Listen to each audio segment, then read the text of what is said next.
Karibu Mbagala Online TV kwa habari na matukio mbalimbali. Leo tunakuletea simulizi ya kijana mwenye ushawishi mkubwa barani Afrika, Ibrahim Traore, rais wa mpito wa Burkina Faso. Je, unajua kuwa huyu ni mmoja wa viongozi wachanga kabisa duniani aliyeingia madarakani kupitia mapinduzi ya kijeshi?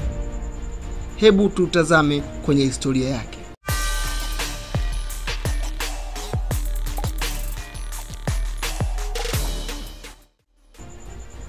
Ibrahim Traore alizaliwa tarehe 14 Machi mwaka 1988 katika kijiji kidogo cha Kera huko Burkina Faso. Akiwa mtoto wa mkulima, alikulia katika mazingira ya kawaida, lakini ndoto zake zilikuwa kubwa kulinganisha na maisha anayoishi.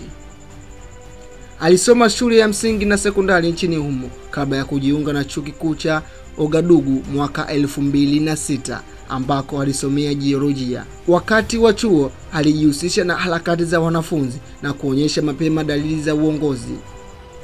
Baada ya kutimu chuo kikuu, Traore alijiunga na jeshi la Burkina Faso mwaka 2010, na hapo ndipo alipoanza safari ya kweli ya mabadiliko katika nchi ya Burkina Faso.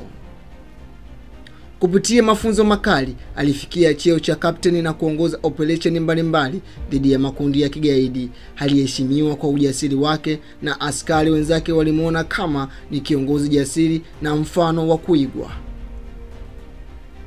Mwaka 2022 alipoona nchi yake ikiendelea kuzama kwenye giza la usalama, Traore aliongoza mapinduzi ya kumuondoa rais wa wakati huo, Paul Henri Damiba.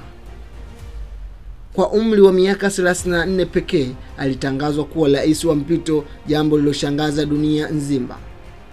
Akiwa madarakani, Traore alitangaza vita dhidi ya ugaidi na kuanzisha ushirikiano mpya wa kijeshi.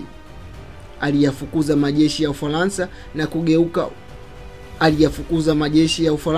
na kugeukia ushirikiano na Urusi pamoja na Uturuki.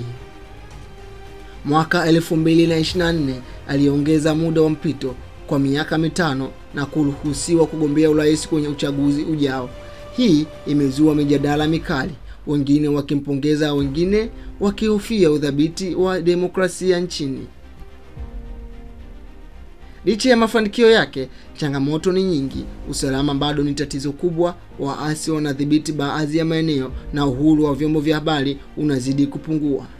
Lakini kwa upande mwingine, Traore anaonekana kuwa kiongozi mwenye maono ya kujenga taifa huru lenye kujitegemea kiuchumi na kijeshi.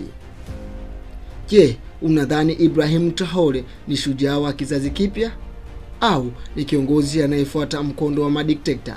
Tuandikie maoni yako hapo chini. Usisahau kulike, kusubscribe na kuwasha kengele kwa ajili ya video nyingine kali kama hii. Ni mimi mtangazaji wako Omari Abdul Kangomba, na hii ni Mbagala Online TV. Tunakuletea habari kwa mtazamo